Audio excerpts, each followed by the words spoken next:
जय श्री महाकाल मेरे सभी भाइयों को। कैसे हो मेरे सभी भाई? ठीक होंगे। आज मैं उनके लिए एक बहुत ही आजमाई हुई और ज़बरदस्त साधना लेके आया हूँ। किसी भाई ने आज मुझे ये साधना भेजी, उसकी आजमाई हुई साधना है। और जिन पे कर्ज है वो बेधड़क होके इसको कर सकते हैं। इसका रिजल्ट बहुत ही ज़बरदस्त आता है।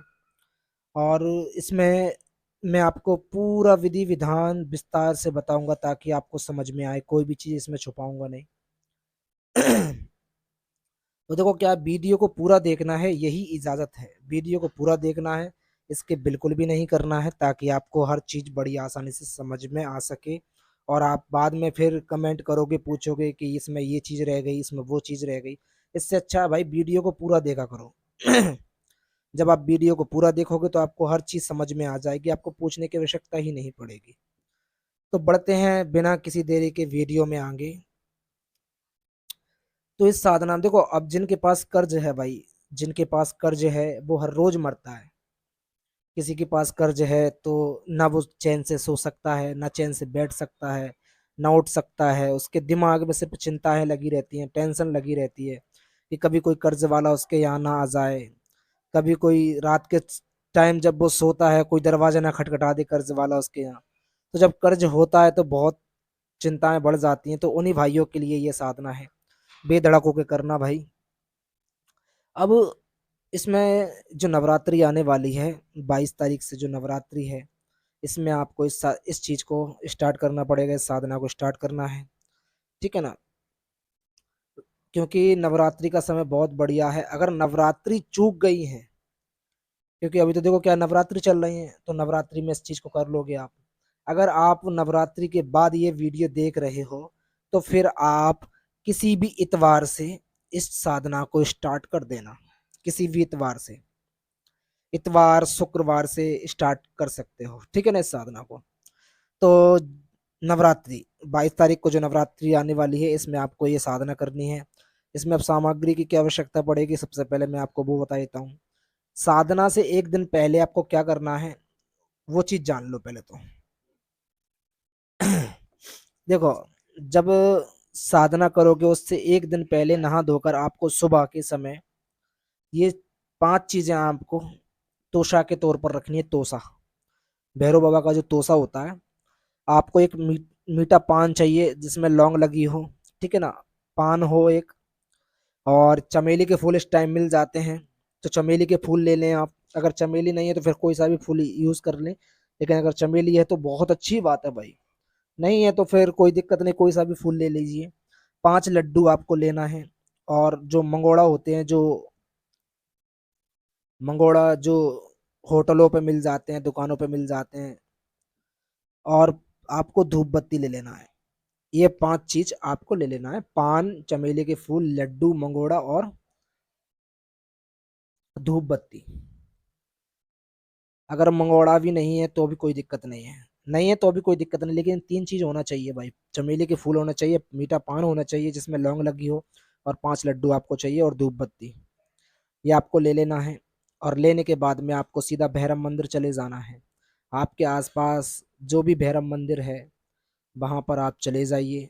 ठीक है ना? जहां भी आपके पास गांव में, देखो क्या है कि हर जगह भैरव मंदिर मिल जाता है, या तो किसी के थोड़ा दूर होता है, तो आप चले जाइए, जैसा भी हो आप चले जाइए। अगर मजबूरी है कि भैरव मंदिर नहीं है, बहुत दूर है और जा नहीं सकता, तो फिर आप एक काम करना, भैरव जी के नाम से, भैरव जी के नाम से ये जो भोग प्रसाद है आप महादेव के मंदिर में रख देना। ठीक है ना? अगर देखो नहीं है, मजबूरी है, तो तभी करना भाई, है ना? वरना आपको भैरव मंदिर में जाना है, और जाने के बाद में ये जो तोशा है वहां पर आपको चढ़वा देना है। और क्या बोलना है जब तोशा आप चढ़वाओगे, तब आपको बोलना क्या है? आपको इस प्रकार बोलना है पहले कि है भैरव बाबा, यह आपका तोशा है, इसे स्वीकार करो।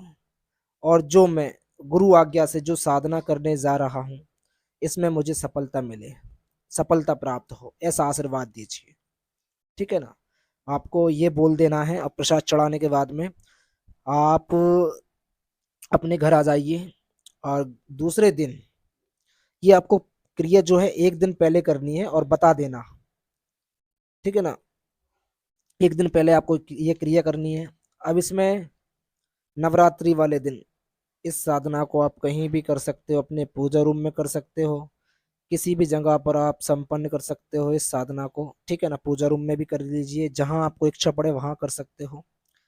अब इसके बाद में अपने कक्ष में जाना है, नहा धोकर रात्रि के समय इसको करना है। 9 बजे के बाद का इसका एक टाइम फिक्स रहेगा। इसी चीज का ध्यान रखना है भाई, टाइम इसका फिक्स रखना है। ऐसा नहीं कि आज 10 बजे कल 12 बजे आप बैठो, ऐसा बिल्कुल भी नहीं करना है। रात्रि के समय एक टाइम अपना फिक्स कर लीजिए। और इसके बाद में नहा धोकर आपको काली लुंगी पहन लीजिए, काला वस्त्र हो, या फिर अगर काला भी ना हो तो भी कोई दिक्कत नहीं, कोई सा भी वस्त्र आप पहन लीजिए, ठीक है ना। आसन कोई भी हो चल जाएगा, अगर काला आसन हो इसमें तो और अच्छी बात है, काले कपड़े हो तो अच्छी बात है। अब इसमें आपको भैरव जी का चित्र स्थापित करना है सामने चौकी पर। कोई सा भी चौकी ले लीजिए, चौकी पर आपको भैरव चित्र को स्थापित कर दीजिए। उनका भैरव जी का पूजन कीजिए, लड्डू का भोग लगाइए, तिलक करिए, अक्षत पुष्प धूप दीप नैवेद्य से पूजन कीजिए। और पूजन करने के बाद में, और अगर आपने दीक्षा ली है तो पहले आपको गुरु पूजन करना पड़ेगा, गुरु पूजन कर दीजिए। अगर गुरु हैं आपके, नहीं है तो फिर आप गुरु के सानिध्य में ही करना भाई ये चीज, क्योंकि बिना गुरु की कोई चीज नहीं करनी चाहिए। तो गुरु पूजन कर दीजिए। गुरु पूजन करने के बाद में एक माला गुरु मंत्र की, फिर भैरव पूजन कीजिए। भैरव पूजन करने के बाद में गुरु पूजन कर लिया, गुरु पूजन करने के बाद में गुरु मंत्र की एक माला 5 माला जितना भी आप जाप कर सको, फिर गुरु जी से आपको विनती करनी है कि मैं ये साधना करने जा रहा हूँ, इसमें मुझे सफलता प्राप्त हो, आशीर्वाद दीजिए। इसके बाद में भैरव जी का पूजन कीजिए। भैरव जी का पूजन करने के बाद में फिर आपको, और इसमें जो दिशा रहेगी भाई पूरब दिशा रहेगी, ठीक है ना, पूरब दिशा। इसमें पूरब दिशा रहेगी, इसमें पूरब दिशा रहेगी। और इसमें अपना शरीर कीलन भी कर लीजिए, जिस्मानी इशार कर लीजिए, शरीर कीलन कर लीजिए, ताकि आपकी सेफ्टी बनी रहे। अच्छी बात है, करना चाहिए, हर साधनाओं में करना चाहिए। शरीर कीलन अपना कर लीजिए, ठीक है ना। अगर मंत्र मेरे चैनल पर डले होंगे आप वहां से भी देख सकते। अब जो मंत्र आपको स्क्रीन पर नजर आ रहा है, इस मंत्र की आपको 5 माला जाप करना है। एक बार मैं आपको बोलकर सुना देता हूँ।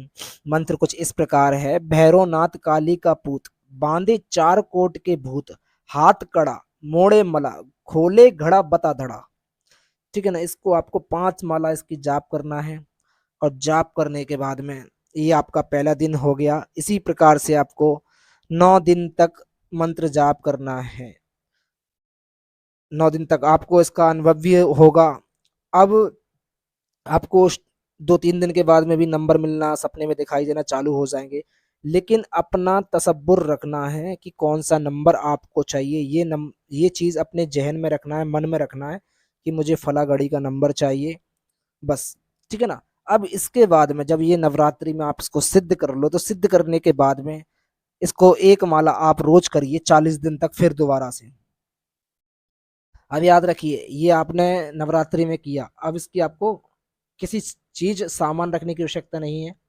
आप अपने पूजा रूम में एक माला इसकी रोज जपिए, ये जिंदगी भर के लिए आपका पक्का हो जाएगा, ठीक है ना। नवरात्रि में करने के बाद में नंबर मिलना आपको चालू हो जाएंगे। आप रोज एक माला करके और सो जाइए, रोज आपको नंबर मिलना चालू हो जाएंगे। और 40 दिन के बाद में, जब 40 दिन पूरा हो जाए, फिर इसके बाद में आप इसको जब भी मन हो, जब भी आपको चीज चाहिए, नंबर चाहिए, तो फिर 5 माला जाप करके उसको सो जाइए, ठीक है ना।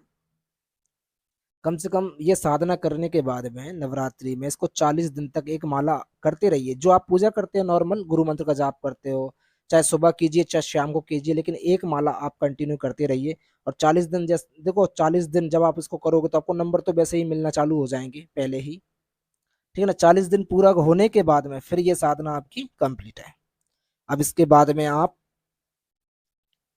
देखो, साधना तो आपकी नवरात्रि में ही कंप्लीट हो गई, लेकिन अगर आप इसको और मजबूत बनाना चाहते हो तो आप 40 दिन एक माला रोज करिए पूजा के तौर पर। जिस प्रकार से आप गुरु मंत्र का जाप करते हो, एक माला साथ साथ करते रहिए, तो ये चीज और ज्यादा मजबूत हो जाएगी, ठीक है ना।